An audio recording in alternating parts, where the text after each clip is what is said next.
Kung ang edad mo ay 35 to 50 years old at kung nakakapag-ipon ka ng 89,000 per year, pwede ka sa Kaiser na dito sa savings program natin, 7 years to pay lang. Ang total na hinuhulog mo per year ay 88,232. Times 7 years, ang total investment mo sa Kaiser, 617,625. And sa total investment natin na 617,000, pag ito ay nag-mature after 20 years, halimbawa kung nag-start ka at age of 45, pag edad mo ng 65, ito ay nasa 1.7 million ang projected fund. And dito sa Kaiser, after 20 years, good as cash ang pera natin dito. Ibig sabihin, pwede na natin kunin.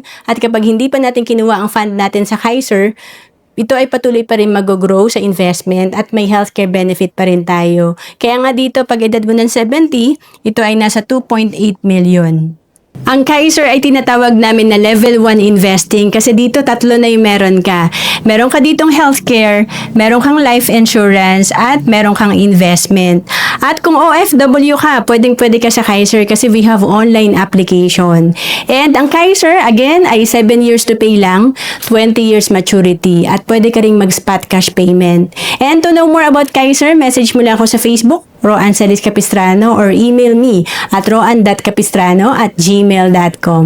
Bawat Pilipino dapat maging handa sa mga oras na hindi natin inaasahan. Gaya ng biglaang pagkakasakit, dapat may pondo tayo na magagamit. Sa oras ng pangangailangan, dapat may magmamalasakit. At sa pagtanda, walang pangamba, dapat may mag-aalaga.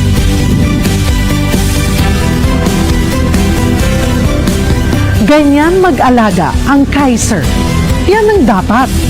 Ako po si Cheryl Posit.